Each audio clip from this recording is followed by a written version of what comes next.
श्रीविष्णुसहस्रनामस्तोत्रम् विनियोगः।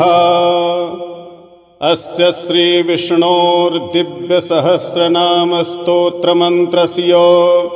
भगवान् वेदव्यास ऋषिः श्रीविष्णुः परमात्मा देवता अनुष्टुप् छन्दः अमृतांशोद्भवो भानुरिति बीजम् देवकीनन्दनः स्रष्टेति शक्तिः त्रिसामा सामगः सामेति हृदयम् शङ्खवृन्नन्दकीचक्रीति कीलकम् सार्ङ्गधन्वा गदाधर इत्यस्त्रम् रथाङ्गपाणिरक्षोभ्य इति कवचम् उद्भवः क्षोभणो देव इति परमो मन्त्रः श्रीविष्णुप्रीत्यर्थे जपे विनियोगः। ध्यानम् शान्ताकारं भुजगशयनं पद्मनाभं सुरेशं विश्वाधारं गगनसदृशं मेघवर्णं शुभांगं लक्ष्मीकान्तं कमलनयनं योगिभिर्ध्यानगम्यं वन्दे विष्णुं भवभयहरं सर्वलोकैकनाथं सशङ्खचक्रं सकिरीटकुण्डलं सपीतवस्त्रं सरसीरुहेक्षणं सहारवक्षस्थलकौस्तुभश्रियं नमामि विष्णुं शिरसा चतुर्भुजम् यस्य स्मरणमात्रेण जन्मसंसारबन्धनात् विमुच्यते नमस्तस्मै विष्णवे प्रभविष्णवे। नमः समस्तभूतानामादिभूताय भूभृते अनेकरूपरूपाय विष्णवे प्रभविष्णवे। वैशम्पायन उवाच श्रुत्वा धर्मान् शेषेण पावनानि च सर्वशः युधिष्ठिराशान्तनवं पुनरेवाभ्यभाषत। युधिष्ठिर उवाच किमेकं दैवतं लोके किमु वाप्येकं परायणं स्तुवन्तः कङ्कमर्चन्तः प्राप्नुयुर्मानवाः शुभम्। को धर्मः सर्वधर्माणां भवतः परमो मतः किं जपन्मुच्यते जन्तुर्जन्म संसारबन्धनात्। भीष्म उवाच जगत्प्रभुं देवदेवमनन्तं पुरुषोत्तमं स्तुवन्नाम सहस्रेण पुरुषः सततोत्थितः तमेव चार्चयन् नित्यं भक्त्या पुरुषमव्ययम् ध्यायन् स्तुवन्नमस्यांश्च यजमानस्तमेव च। अनादिनिधनं विष्णुं सर्वलोकमहेश्वरम् लोकाध्यक्षं स्तुवन् नित्यं सर्वदुःखातिगो भवेत्। ब्रह्मण्यं सर्वधर्मज्ञं लोकानां कीर्तिवर्धनम् लोकनाथं महद्भूतं सर्वभूतभवोद्भवम्। एष मे सर्वधर्माणां धर्मोऽधिकतमो मतः यद्भक्त्या पुण्डरीकाक्षं स्तवैरर्चेन्नरः सदा। परमं यो महत्तेजः परमं यो महत्तपः परमं यो महद्ब्रह्म परमं यः परायणम् पवित्राणां पवित्रं यो मङ्गलानां च मङ्गलम् दैवतं देवतानां च भूतानां यो व्ययः पिता यतः सर्वाणि भूतानि भवन्त्यादियुगागमे यस्मिंश्च प्रलयं यान्ति पुनरेव युगक्षये। तस्य लोकप्रधानस्य जगन्नाथस्य भूपते विष्णोर्नाम सहस्रं मे शृणु पापभयापहम्। यानि नामानि गौणानि विख्यातानि महात्मनः ऋषिभिः परिगीतानि तानि वक्ष्यामि भूतये। ॐ विश्वं विष्णुर्वषट्कारो भूतभव्यभवत्प्रभुः भूतकृद्भूतभृद्भावो भूतात्मा भूतभावनः पूतात्मा परमात्मा च मुक्तानां परमा गतिः अव्ययः पुरुषः साक्षी क्षेत्रज्ञोऽक्षरजेव च योगो योगविदान्नेता प्रधानपुरुषेश्वरः नारसिंहवपु श्रीमान् केशवः पुरुषोत्तमः सर्वः शर्वः शिवः स्थाणुर्भूतादिर्निधिरव्ययः सम्भवो भावनो भर्ता प्रभवः प्रभुरीश्वरः स्वयंभू शम्भुरादित्यः पुष्कराक्षो महास्वनः अनादिनिधनो धाता विधाता धातुरुत्तमः अप्रमेयो ऋषिकेशः पद्मनाभोऽमरप्रभुः विश्वकर्मा मनुस्त्वष्टास्थविष्ठस्थविरो ध्रुवः अग्राह्य शाश्वतः कृष्णो लोहिताक्षः प्रतर्दनः प्रभूतस्त्रिककुब्धाम पवित्रं मङ्गलं परम् ईशानः प्राणदः प्राणो ज्येष्ठः श्रेष्ठ प्रजापतिः हिरण्यगर्भो भूगर्भो माधवो मधुसूदनः ईश्वरो विक्रमी धन्वी मेधावी विक्रमः क्रमः अनुत्तमो दुराधर्षः कृतज्ञः कृतिरात्मवान् सुरेशः शरणं शर्मो विश्वरेताः प्रजाभवः अह संवत्सरो व्यालः प्रत्ययः सर्वदर्शनः अजः सर्वेश्वरः सिद्धः सिद्धिः सर्वादिरच्युतः वृषाकपिरमेयात्मा सर्वयोगविनिश्रितः वसुर्वसुमनः सत्यः समात्मा संमितः समः अमोघः पुण्डरीकाक्षो वृषकर्मा वृषाकृतिः रुद्रो बहुशिरा बभ्रुर्विश्वयोनिः शुचिस्रवाः अमृतः शाश्वतस्थाणुर्वरारोहो महातपाः सर्वगः सर्वविद्भानुर्विश्वक्सेनो जनार्दनः वेदो वेदविदव्यङ्गो वेदाङ्गो वेदवित्कविः लोकाध्यक्षः सुराध्यक्षो धर्माध्यक्षः कृताकृतः चतुरात्मा चतुर्व्यूह चतुर्दंष्टश्चतुर्भुजः भ्राजिष्णुर्भोजनं भोक्ता सहिष्णुर्जगदादिजः अनघो विजयो जेता विश्वयोनिः पुनर्वसुः उपेन्द्रो वामनः प्रांशुरमोघः शुचिरूर्जितः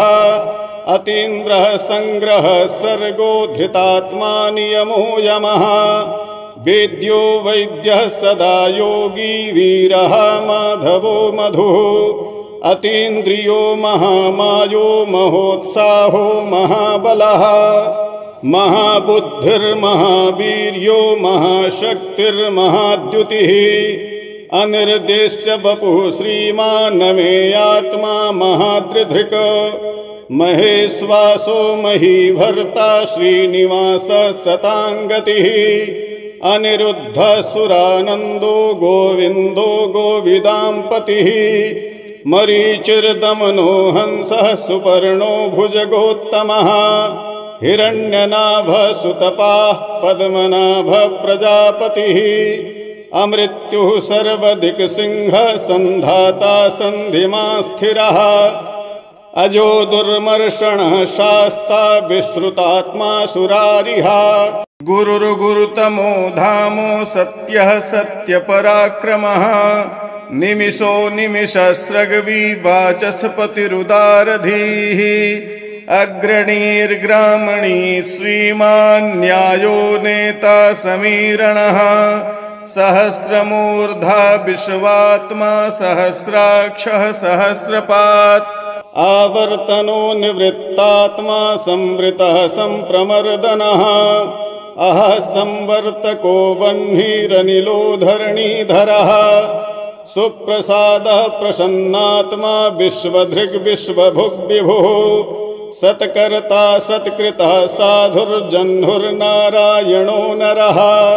असंख्येयो प्रमेयात्मा विशिष्टशिष्टकृच्छुचिः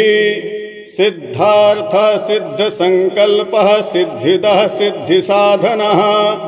वृषाही वृषभो विष्णुर्विषपर्वा वृषोदरः वर्धनो वर्धमानश्च विविक्तः श्रुतिसागरः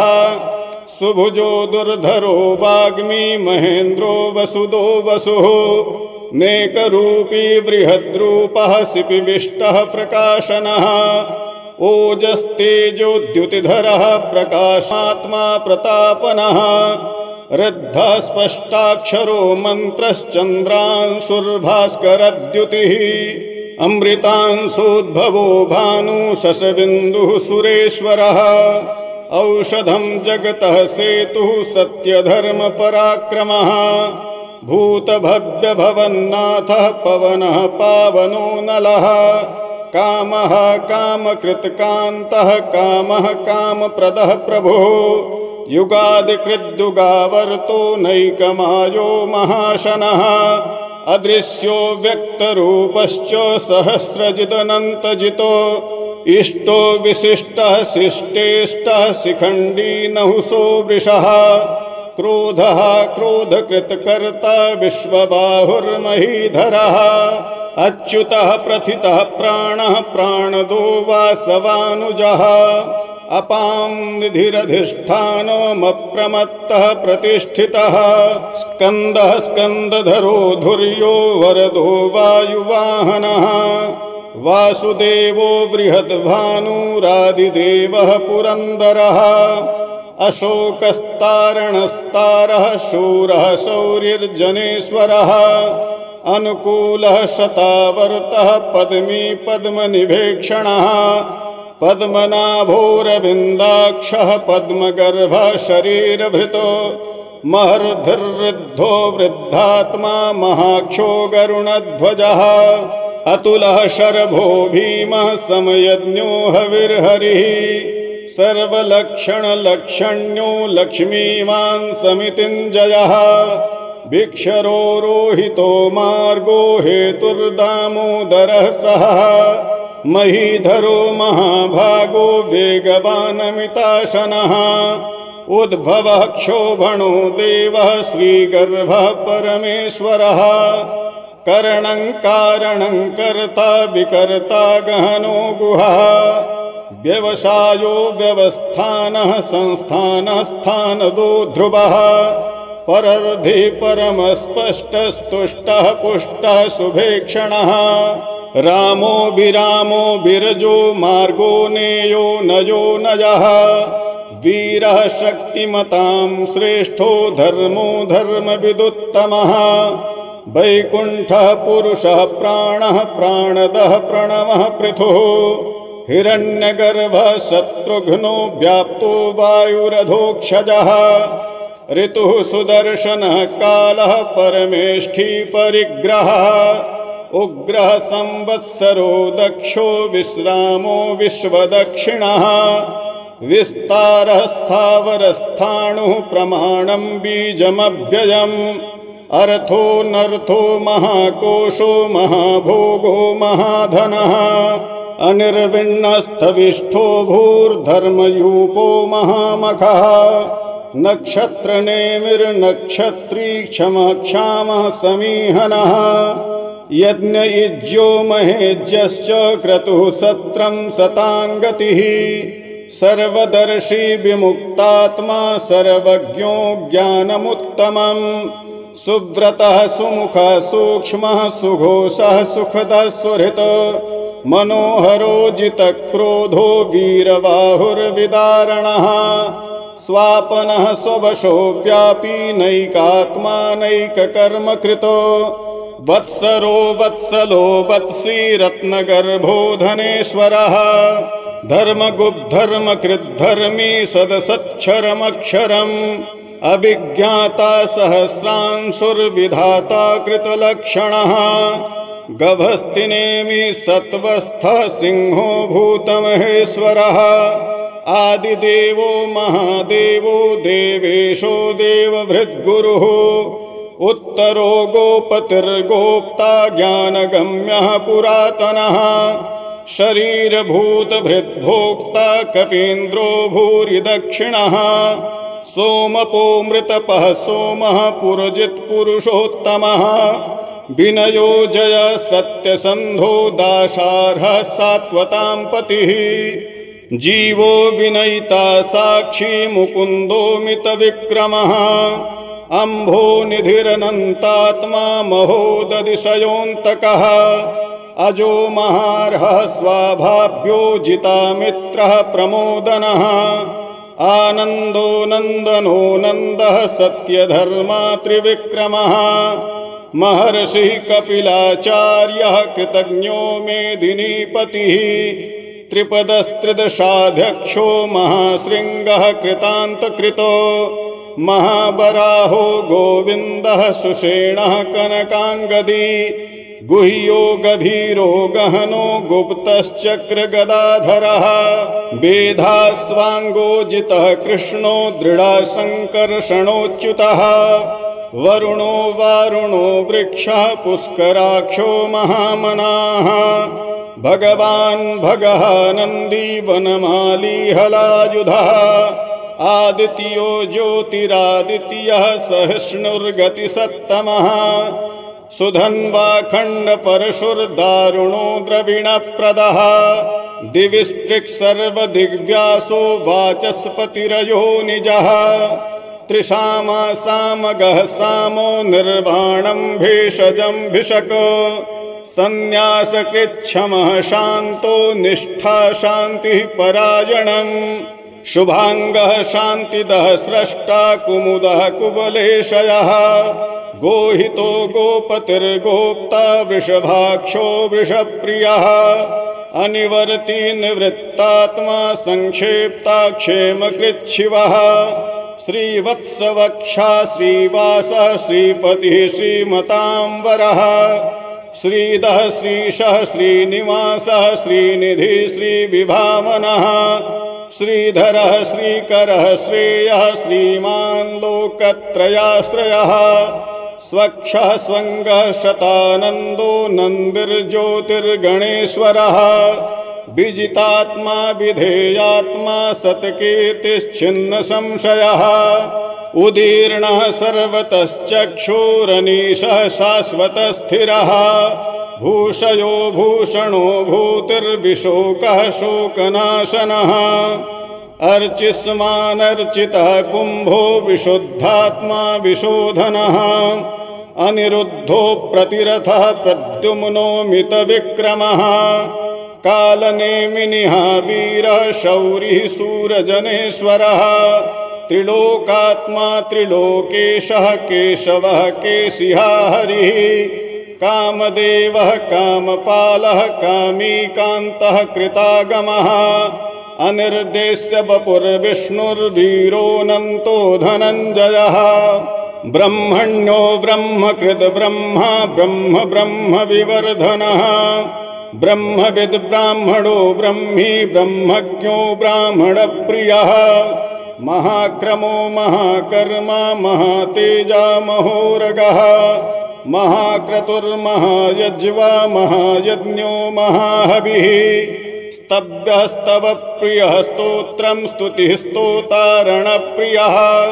पूर्णः पूरयिता पुण्यः पुण्यकीर्तिर्नामयः मनोजवस्तीर्थकरो वसुरेता वसुप्रदः वसुप्रदो वासुदेवो वसुर्वसुमनाहविः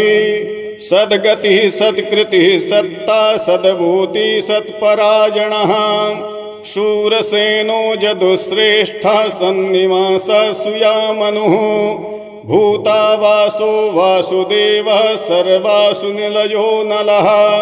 दर्पः दर्पदो दृप्तो दुर्धरोऽथा पराजितः विश्वमूर्तिर्महामूर्तिर्दीप्तमूर्तिरमूर्तिमान्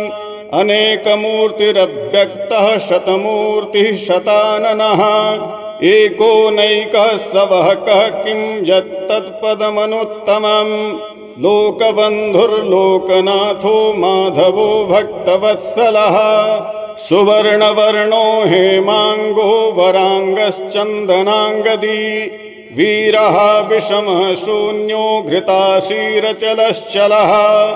अमानी मानदो मान्यो लोकस्वामी त्रिलोकधृक् सुमेधा मेधजो धन्यः सत्यमेधाधराधरः तेजो वृषोद्युतिधरः सर्वशस्त्रभृतांवरः प्रग्रहो निग्रहो व्यग्रो नैकशृङ्गो गदाग्रजः चतुर्मूर्तिश्चतुर्बाहुश्चतुर्व्यूहश्चतुर्गतिः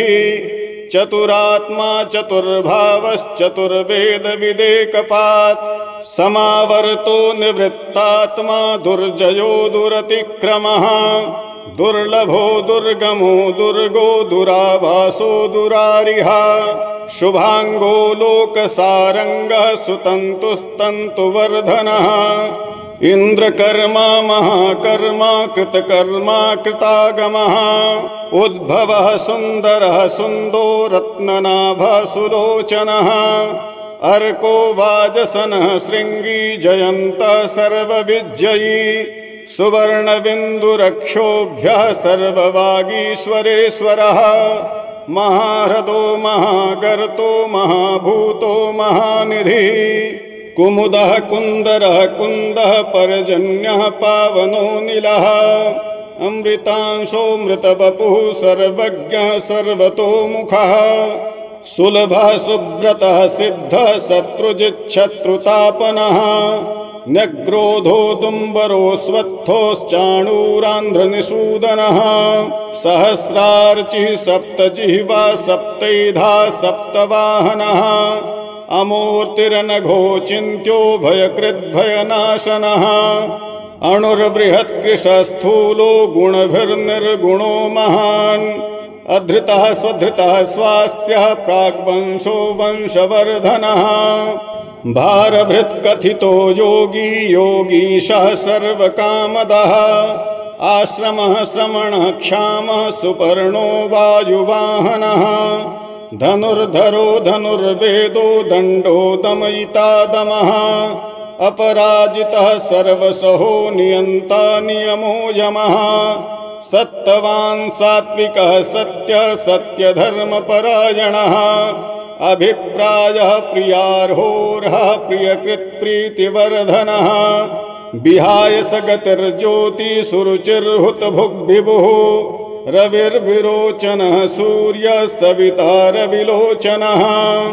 अनन्तो हुतभुग्भोक्ता सुखदो नैकजोऽग्रजः अनिर्विण्णः सदा महर्षि लोकाधिष्ठानमद्भुतः सनातनतमः कपिलः कपिरप्ययः स्वस्तिदः स्वस्तिकृत स्वस्ति स्वस्तिभुक् स्वस्ति दक्षिणः अरौद्रः कुण्डली चक्री विक्रम्योर्जितशासनः शब्दातिगः शब्दसः शिशिरः शर्वरीकरः अक्रूरः पेशलो दक्षो दक्षिणः क्षमिणाम्बरः विद्वत्तमो वीतभयः पुण्यश्रवणकीर्तनः उत्तारणो दुष्कृतिः पुण्यो दुःस्वप्ननाशनः वीरः रक्षणः सन्तो जीवनः पर्यवस्थितः अनन्तरूपोऽनन्तश्रीर्जितमन्युर्भयापहः चतुरस्रो गभीरात्मा विदिशो व्यादिशो दिशः अनादिर्भूर्भुवो लक्ष्मी सुवीरो रुचिराङ्गदः जननो जनजन्मादिर्भीमो भीमपराक्रमः आधारनिलयो धाता पुष्पहासः प्रजागरः ऊर्ध्वगः सत्पथाचारः प्राणदः प्रणवः पणः प्रमाणं प्राणनिलयः प्राणभृत् प्राणजीवनः तत्त्वं तत्त्वविदेकात्मा जन्म मृत्युजरातिगः भूर्भुवः स्वस्तरुस्तारः सविता प्रपितामहः यज्ञो यज्ञपतिर्यज्वा यज्ञाङ्गो यज्ञवाहनः यज्ञभृद्यज्ञकृद्यज्ञी यज्ञभुग्यज्ञसाधनः यज्ञान्तकृद्यज्ञगुह्यो मन्नमन्नादयेव च आत्मयोनि स्वयं जातो वैखानः सामगायनः देवकीनन्दनः स्रष्टा क्षितीशः पापनाशनः शङ्खभृन्नन्दकी चक्री सार्ङ्गधन्वा गदाधरः रथाङ्गपाणिरक्षोभ्यः सर्वप्रहरणायुधः सर्वप्रहरणायुधो भूं नमः। फलश्रुतिः इतीदं कीर्तनीयस्य केशवस्य महात्मनः नाम्नां सहस्रं दिव्यानामशेषेण प्रकीर्तितं य इदं शृणुयान्नित्यं यश्चापि परिकीर्तयेत् नाशुभं प्राप्नुयात् किञ्चित् सोमुत्रेह च मानवः। वेदान्तगो ब्रह्मणः स्यात् क्षत्रियो विजयी भवेत्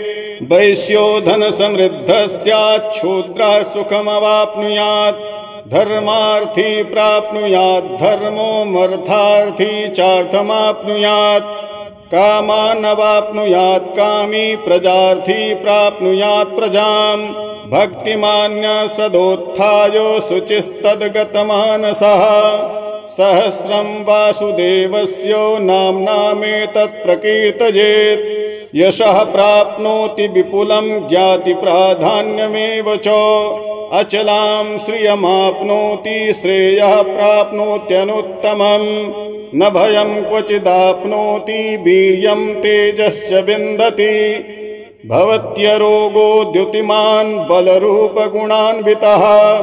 रोगार्तो मुच्यते रोगात् बद्धो मुच्येत बन्धनात् भयान्मुच्येत भीतस्तु मुच्येतापन्न आपदः दुर्गाण्यतितरत्यासु पुरुषः पुरुषोत्तमम् स्तुवन्नाम सहस्रेण नित्यं भक्तिसमन्वितः वासुदेवाश्रयो मर्त्यो वासुदेवपरायणः सर्वपापविशुद्धात्मा याति ब्रह्म सनातनम् न वासुदेव भक्तानामशुभं विद्यते क्वचितो जन्म मृत्यु जरा व्याधि भयं नैवोपजायते इमं स्तवमधीयान श्रद्धा भक्ति समन्वितः युज्येतात्मसुख क्षान्ति श्रीधृतिस्मृतिकीर्तिभिः न क्रोधो न च मात्सर्यं न लोभो न शुभामतिः भवन्ति कृतपुण्यानां भक्तानां पुरुषोत्तमे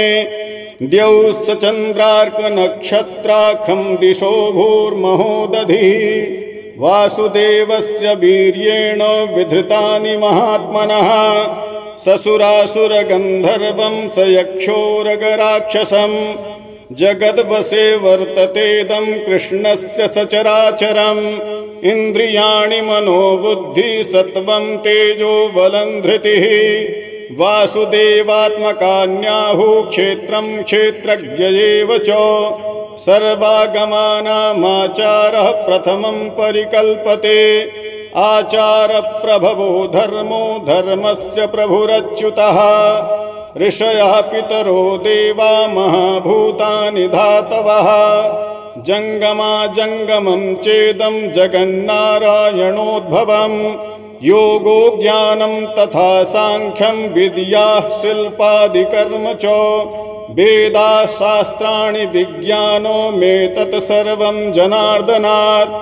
एको विष्णुर्महद्भूतं पृथग्भूतान्यनेकशः त्रीन् लोकान् व्याप्य भूतात्मा भुङ्क्ते विश्वभुगव्ययः इमं स्तवं भगवतो विष्णोर्व्यासेन कीर्तितं पठेद्य इच्छेत् पुरुषः श्रेयः प्राप्तुं सुखानि च विश्वेश्वरमजं देवं जगतः प्रभवाप्ययम् भजन्ति ये पुष्कराक्षं न ते यान्ति पराभवम्। ॐ श्रीमहाभारते शतसाहस्र्यां संहितायां वैयासिकीयामानुशासनिके पर्वणि भीष्मयुधिष्ठिरसंवादे श्रीविष्णोर्दिव्यसहस्रनामस्तोत्रं सम्पूर्णम्। अर्जुन उवाच पद्मपत्रं विशालाक्ष पद्मनाभसुरोत्तम भक्तानामनुरक्तानां त्राता भव जनार्दन। श्रीभगवानुवाच यो मां नाम सहस्रेण स्तोतुमिच्छति पाण्डव सोऽहमेकेन श्लोकेन स्तुत एव न संशयः। नमोऽस्त्वनन्ताय सहस्रमूर्तये सहस्रपादाक्षशिरोर्वाहवे सहस्रनाम्ने पुरुषाय शाश्वते सहस्रकोटियुगधारिणे नमः। नमः कमलनाभायो नमस्ते जलशायिने नमस्ते केशवानन्त वासुदेव नमोऽस्तुते। वासनाद् वासुदेवस्य वासितं भुवनत्रयं सर्वभूतनिवासोऽसि वासुदेव नमोऽस्तुते। नमो ब्रह्मण्यदेवाय गोब्राह्मणहिताय च जगद्धिताय कृष्णाय गोविन्दाय नमो नमः।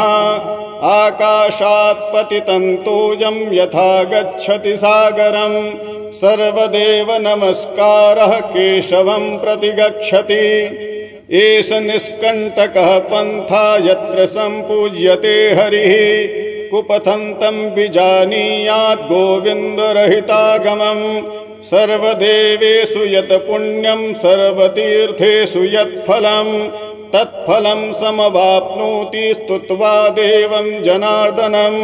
यो नरः पठते नित्यं त्रिकालं केशवालये द्विकालमेककालं वा क्रूरं सर्वं व्यपोहति। दह्यन्ते रिपवस्तस्य सौम्याः सर्वे सदा ग्रहाः विलीयन्ते च पापानि स्तवेऽस्मिन् प्रकीर्तिते।